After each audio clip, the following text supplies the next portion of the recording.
Assalamualaikum. My name is Sana Javed. I am your SST teacher. Hope students you all are fine. आज आपका lecture number 3 है 3 class के लिए SST का unit है 12 money and banks, पैसा और बैंक।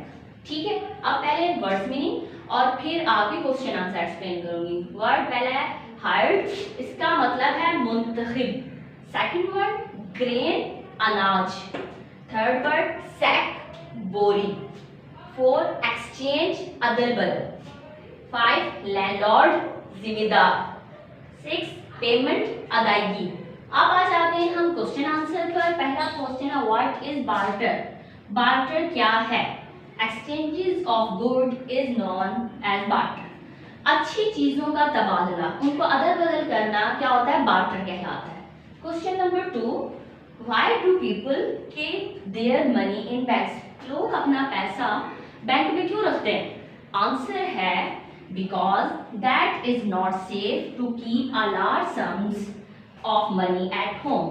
क्योंकि बहुत ज़्यादा अमाउंट पैसा बहुत ज़्यादा घर में रखना महफूज नहीं है, ठीक नहीं है, इसलिए लोग अपना पैसा बैंक में रखते हैं। I hope you all can understand. अल्लाह हाफिज़।